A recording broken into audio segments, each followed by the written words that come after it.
अस्सलाम वालेकुम। चलते बढ़ते मैं आपको खुशामदीद कहता हूँ और आज मैं मौजूद हूँ सुप्रीम कोर्ट कराची रजिस्ट्री के बाहर, जहाँ पर कराची के तजावुज़ात के मुतालिक एक अहम केस की समाअत हुई है, जिसमें SBCA और तमाम तर जितने भी इदारों के सरबराहान हैं उन्होंने अपनी हाज़िरी को आज भी यकीनी बनाया। कल भी समाअत हुई थी और आज भी समाअत हुई है। कल के मुतालिक मैंने आपको जो अपडेट दी थी उसका जो लिंक है वो डिस्क्रिप्शन में मैं आपको दे देता हूँ, उसमें भी आप देख सकते हैं आज क्या कुछ हुआ, कौन कौन पेश हुए और क्या अहकामात दिए गए। इस वक्त हमारे साथ मौजूद हैं 24 न्यूज़ के नुमाइंदे।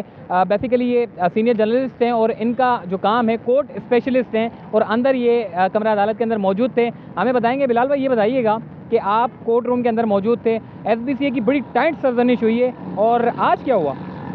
जी देखिए, आज जो कुरंगी में शादी हॉल मौजूद हैं वहाँ पर और वो गिराए जा रहे हैं सिंध बिल्डिंग कंट्रोल अथॉरिटी की जानिब से। लेकिन उसके ख़िलाफ़ जो कुरंगी क्रॉसिंग शादी हॉल एसोसिएशन है उनकी एक दरख्वास्त थी और अनवर मंसूर खान साहब आज अदालत में पेश हुए और उन्होंने ये दलाइल दिए कि ये शादी हॉल ना गिराए जाएँ। उसकी बुनियादी वजह उन्होंने ये बताई कि ये किसी ज़माने के अंदर रिहायशी थे लेकिन अब कन्वर्ट हो चुके हैं और कन्वर्जन की जो एप्लीकेशन है वो कंसर्न डिपार्टमेंट को भेजी जा चुकी है।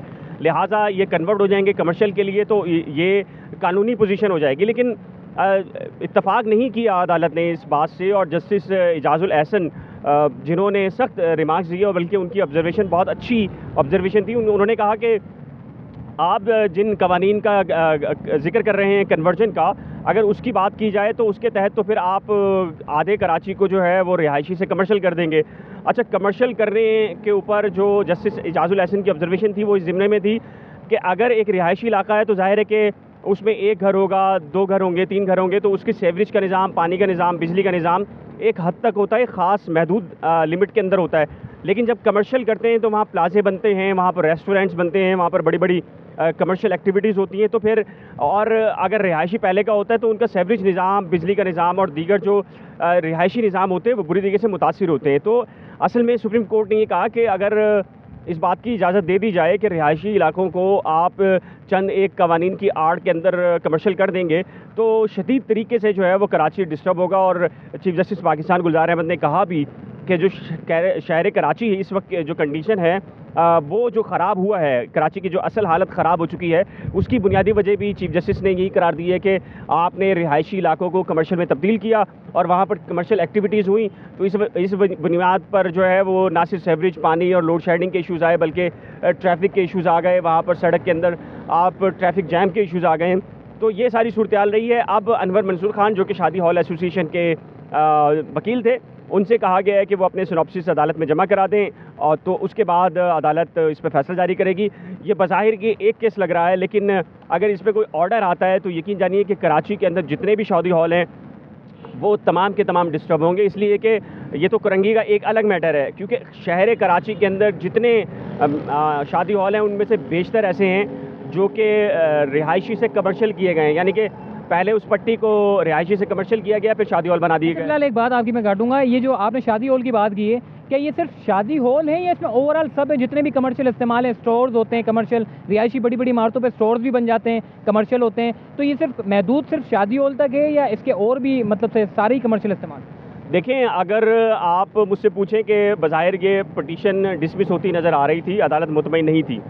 अगर सुप्रीम कोर्ट ने इसको रिज़र्व किया है और तहरीरी तौर पे सिनॉप्सिस मांगे हैं तो इसका मतलब ये है कि ये लैंडमार्क किस्म की एक जजमेंट आएगी सुप्रीम कोर्ट की, और जिसके अंदर ना सिर्फ शादी हॉल बल्कि जितनी भी रिहायशी से कमर्शियल की गई हैं और उन पर एक्टिविटीज़ हो रही हैं और उन एक्टिविटीज़ की बुनियाद पर जो रिहायशी हैं वो डिस्टर्ब हैं किसी भी तौर के ऊपर, तो वो सारे के सारे जो है वो इस जजमेंट से मेरा ख़्याल है वो असरअंदाज होंगे। और अगर इसको सुप्रीम कोर्ट ने गैर कानूनी करार दे दिया कन्वर्जन को रिहायशी से कमर्शियल, तो फिर आप समझ सकते हैं कि बहुत कुछ होगा शहर के अंदर। रेस्टोरेंट्स हैं, आप प्लाजा बने हुए हैं, बहुत सारा कारोबार ऐसा है जो रिहायशी को कन्वर्जन करके हुआ है, तो यकीनी तौर पर वो सारा के सारा कराची का पूरा इंफ्रास्ट्रक्चर जो है वो तबाह हो जाता है जब रेजिडेंशियल को कमर्शियल बनाते हैं। तो बिलाल भाई, ये भी बताइएगा, सिर्फ रेजिडेंशियल टू कमर्शियल समाअत हुई है या इसके अलावा और कुछ भी कराची के मुतालिक हुआ है?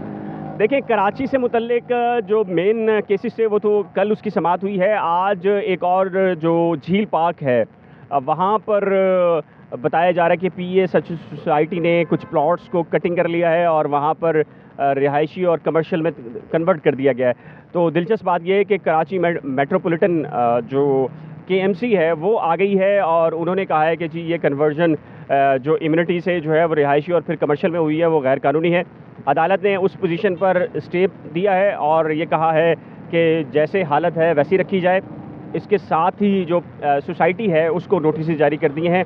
तो ये रही आज की पूरी कार्रवाई। ठीक हो गया। एक पाकिस्तान रेलवेज़ की जानिब से एक मुलाजिम था, उसकी नौकरी बर्खास्त के मुतालिक भी समाअत थी, कोई 2 करोड़ रुपए जो है वो टिकटों में गबन करता रहा है वो, उसके मुतालिक क्या हुआ? देखें, एक मुलाजिम था खान बहादुर जिसको डिसमिस कर दिया गया है रेलवे हुकाम की जानिब से।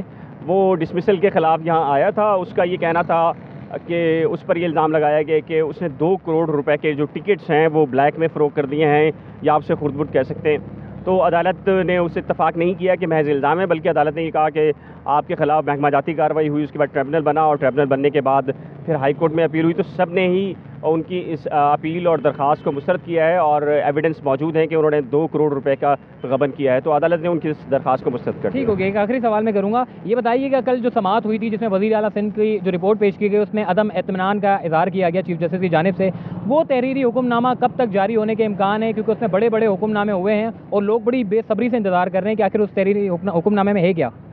मेरा ख़्याल है कि वो तहरीरी हुक्मनामा आज शाम तक जारी हो जाएगा और उसके अंदर ये सारी की सारी तफसीलात मौजूद होंगी कि वज़ीर आला सिंध से मुतल्लिक़ क्या अहकामात होंगे। ख़ासकर फिर जो कराची सर्कुलर रेलवे है वो एक बड़ा मैटर था। इसके साथ ही नस्ला और जो दीगर ऑर्डर्स आए हैं उसके अंदर मौजूद होंगे। ठीक हो गया। बिलाल अहमद हमारे साथ मौजूद थे। बेसिकली ये इनका एक अपना चैनल भी है यूट्यूब का, नई खोज के नाम से, अगर आप चाहें तो उसमें सर्च भी कर सकते हैं। बहुत अच्छी अच्छी न्यूज़ होती है उसमें भी, और जितनी भी कोर्ट के मुतालिक अपडेट्स होती हैं और इसके अलावा भी हट के जो है वो न्यूज़ होती हैं वो भी ये शेयर करते रहते हैं। तो अच्छी और इन्फॉर्मेटिव यूट्यूब चैनल है, अगर आप चाहें तो विजिट भी कर सकते हैं। तो आज सुप्रीम कोर्ट ऑफ पाकिस्तान में जो है एक अहम केस की समाअत हुई एनक्रोचमेंट के हवाले से, जिस तरीके से पूरे कराची के जो लोग हैं वो नज़र रखते हैं, और ये समाअत हर रोज़ नहीं होती बल्कि 2-3 महीने के अंदर एक मरतबा इसका शेड्यूल जारी होता है और उसमें इदारों के सरबराहान से रिपोर्ट तलब की जाती है। कुछ अमल दरामद होती हैं, कुछ नहीं होती, बल्कि बेशतर जो है वो अमल दरामद नहीं होती, और बेशतर मरतबा जो है इदारों के सरबराहान को बेइज्जती होती है और उनके ऊपर सही तरीके से सरजनिश की जाती है। और चीफ जस्टिस ऑफ पाकिस्तान अब थक चुके हैं, क्योंकि हमने गुज़िश्ता समाअत में देखा था, ऐसा लग रहा था कि चीफ जस्टिस ऑफ पाकिस्तान जो है वो इनको हुक्मनामा बार बार दे दे के थक जाते हैं, मगर ये लोग जो है कुछ भी नहीं करते सिवाय हुक्मनामे पर, यानी कि अमल दरामद ना होने पर जो है बड़ा, यानी कि एक शदीद बरहमी का इज़हार किया जाता है और एक मरतबा फिर जो है समाअत मुलतवी की गई है। और ये आइंदा सेशन जो है वो मुमकिना तौर पर 2 महीने के बाद, यानी कि 1 महीने तक मुलतवी होता है, लेकिन शेड्यूल जारी होते होते 2 महीने लग जाते हैं। तो ये थी आज की अपडेट। मुझे दीजिए इजाज़त, तब तक के लिए अल्लाह हाफ़िज़।